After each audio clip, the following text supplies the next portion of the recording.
बिस्मिल्लाहिर्रहमानिर्रहीम students, class 9 के students, जैसा कि हमने अपनी पिछले लेक्चर्स की वीडियो में conditional flow in a flow chart को डिस्कस किया था और उम्मीद करता हूं students conditional flow in a flow chart आप लोगों को बहुत अच्छे तरीके से समझ लग चुकी होगी। तो students, conditional flow in a flow chart में से ट्रू और फॉल्स की एप्लीकेशन थी कि कौन सी हमने एक डायमंड साइन को यूज करके ट्रू और फॉल्स की एप्लीकेशंस को डिस्कस किया था। तो उसी से रिलेटेड स्टूडेंट्स आगे अब हमारी एग्जांपल चलती जाएंगी।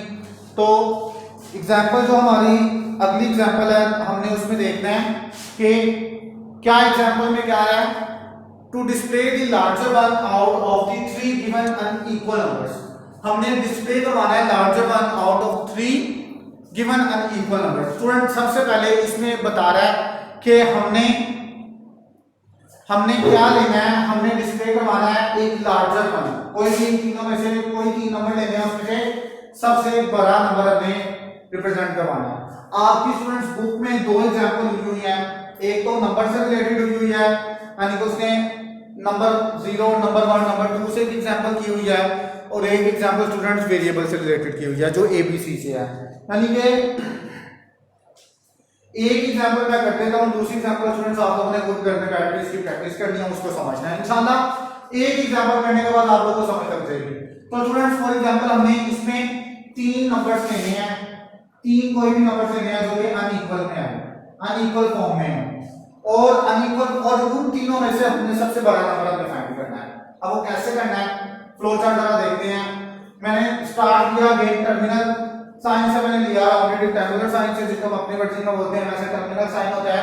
स्टार्ट किया, अब इसमें मैंने इनपुट किस टाइप की ले ली, n0, n1 और n2। जहां पे यूजर ने जो नंबर 1 था उसको n0 कर दिया, और जो नंबर 2 था उसको n1 कर दिया, जो नंबर 3 था उसको n2 कर दिया। तो स्टूडेंट्स इस फॉर्म के अंदर हमने इनपुट ले ली। अब फॉर एग्जांपल मैं सबसे पहले क्या करता हूं, मैंने यहाँ पे तीन मैंने जो n0, n1, n2 की वैल्यू डिक्लेयर करवा दी। n0 7 है, n1 5 है और n2 8 है। अब देखें स्टूडेंट्स, मुझे पता लग रहा है इन तीनों में से सबसे बड़ा नंबर कौन सा है, लेकिन मैंने फ्लो चार्ट के अकॉर्डिंग इसको रिप्रेजेंट करना है, इन तीनों में से बड़ा नंबर 8 है। तो मैं क्या करूंगा, सबसे पहले मैंने क्या करना है, यहां पे जो फ्लो चार्ट के अंदर लिखा हुआ है larger is equal to n0। अब मेरे पास n0 क्या था, 7 था, n1 5 था, n2 8 था। अब लार्जर जहां से l को मैंने रिप्रेजेंट किया, l वो कह रहा है larger is equal to n0, यानी कि l की वैल्यू क्या होगी, n0 यानी कि 7 होगी।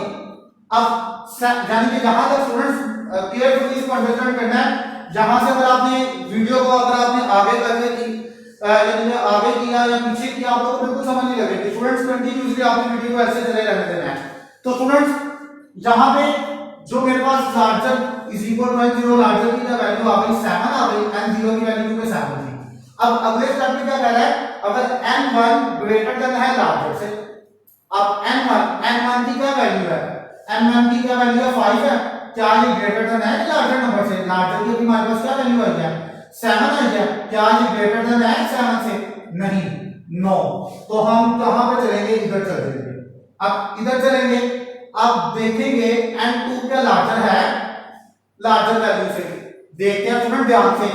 अब n2 की क्या वैल्यू है 8 है, क्या वो लार्जर वैल्यू से, ये लार्जर की ये वैल्यू है ना 7, क्या वो बड़ी है, जी बिल्कुल बड़ी है। तो क्या हम यस पे चल देंगे, यस क्या करेंगे, जो लार्जर की वैल्यू है वो ही, अब जो n2 की वैल्यू होगी वो लार्जर की होगी, यानी कि n2 is equal to larger की, n2 की क्या वैल्यू होगी 8 होगी। मैं अब क्या बोलूंगा कि l is equal to n2 के इक्वल, और l इज इक्वल टू यानी कि लार्जर की जो वैल्यू थी अब वो क्या होगी, n2 वाली वैल्यू होगी 8 होगी। तो मैंने तो स्टूडेंट्स क्या किया, n larger is equal to n2 मैंने प्रिंट लार्जर करवा दिया, लार्जर से बाद अब l की वैल्यू 8 होगी तो n होगी। अब देखें स्टूडेंट इन तीनों में सबसे बड़ी वैल्यू कौन सी थी, 8 थी। तो स्टूडेंट यहां पे देखें कंप्लीट हो गया हमारा। उसके बाद स्टूडेंट्स हम मैं एक दफा दोबारा से समझा देता हूं। मैंने अपने क्या आप लोगों को समझाया, मैंने तीन नंबर लिए, कोई भी 7 5 8, मैं कोई भी नंबर ले लिया। अब मैंने तीन, अब लार्जर क्या आ रहा है, larger is equal to n0, यानी कि लार्जर की वैल्यू मैंने n0 के इक्वल कर दी, यानी कि n0 लार्जर की 7 आ गई। अब कंडीशन में क्या कह रहा है, n1 ग्रेटर देन है लार्जर से, n1 ग्रेटर देन लार्जर से हम चेक करते हैं क्या n1 ग्रेटर देन है लार्जर से, नहीं, ये तो कंडीशन सेटिस्फाई नहीं हो रही। अगर सेटिस्फाई होती तो यहां पे चल जाते, ये नहीं हो रही। तो 9 9 में मैंने क्या किया 9 से मुराद 4। अब मैं यहां पे आ गया, अब मैंने चेक करना है n2 की वैल्यू का लार्जर से बड़ी है, n2 की हमें वैल्यू का 8 है, ये लार्जर से बड़ी है, बिल्कुल लार्जर से बड़ी है। देखा जाए ये 8 है और ये 7 है, n2 की वैल्यू लार्जर से बड़ी है, तो ये जैसा कंडीशन। अब इधर आएंगे, वो क्या कह रहा है जो लार्जर की वैल्यू होगी वो n2 के इक्वल होगी। n2 की वैल्यू का जी 8 थी, n2 की वैल्यू 8 आ गई, यानी कि लार्जर की वैल्यू 7 की बजाय 8 आ गई। 8 आ गई, मैंने प्रिंट कर दिया यहाँ पे लार्जर की वैल्यू को प्रिंट कर दिया, n2 वाली वैल्यू को जो 8 आई थी वो n हो गया, एक तो ये होगा। अब स्टूडेंट्स ये तो उम्मीद करता हूं आप लोगों को समझ लग चुकी होगी। अब मैंने दोबारा से वैल्यू नहीं ली, n0 की वैल्यू मैंने 7 ले ली, n1 की वैल्यू मैंने स्टूडेंट्स 2 ले ली और n2 की वैल्यू 1 ले ली। अब वैसे मुझे देखा है लेकिन मुझे पता लगेगा यहां पर सबसे बड़ी वैल्यू 7 है, तो अब लेकिन मैंने फ्लो चार्ट की कंडीशन के अकॉर्डिंग मैंने उसको सेटिस्फाई कर दिया। तो अब दोबारा से larger equal to n0, larger की वैल्यू क्या वैल्यू आ गई n0 के इक्वल आ गई, n0 की वैल्यू का 7 है। अब आगे चलते हैं, आगे क्या कह रहा है n1 ग्रेटर देन लार्जर से, n1 ग्रेटर देन लार्जर से, बिल्कुल ही ग्रेटर, कैसे ग्रेटर देन है, तो मैंने क्या किया अब n1 ग्रेटर देन है लार्जर से, नहीं बिल्कुल ग्रेटर देन नहीं है, तो इधर आ गया। अब इधर आने के बाद अब देखते हैं n2 क्या ग्रेटर देन लार्जर से, n2 ग्रेटर देन लार्जर से, ये भी नहीं ग्रेटर देन है, नो, तो लार्जर की print larger as it is आ जाएगा। लार्जर की क्या वैल्यू थी पुरानी वाली जो 7 थी, तो उससे वो प्रिंट करा दो। तो स्टूडेंट्स उम्मीद करता हूं आप लोगों को ये फ्लो चार्ट बहुत अच्छे तरीके से समझ लग चुकी होगी। तो स्टूडेंट्स आप तक जो इसकी वेरिएबल से रिलेटेड है ए बी सी आपकी बुक में दिया हुआ है, आप स्टूडेंट थोड़ा गौर से इसको केयरफुली अंडरस्टैंड करेंगे। जो वेरिएबल से ये ज्यादा आसान है, ठीक है। हमने फ्लो चार्ट के अंदर लेसर स्टेप से रिलेटेड वैल्यू को हमने प्रिंट, लेकिन अगर आपके पास फ्लो चार्ट यही फ्लो चार्ट आया यानी कि to display the larger than out of the three given unequal numbers, तो आप लोगों ने नंबर से भी इसको रिप्रेजेंट कर सकते हैं, वेरिएबल से, दोनों में से एक को रिप्रेजेंट कर सकते हो, इससे वो कोई मार्क्स वगैरह नहीं काटेगा। तो स्टूडेंट्स हमने फ्लो चार्ट के अंदर पढ़ा था लेसर स्टेप जहां पे आने चाहिए, तो लेसर स्टेप हमारे पास किसमें आ रहे हैं, अगर देखा जाए हमारे पास वेरिएबल वाले में आ रहे हैं।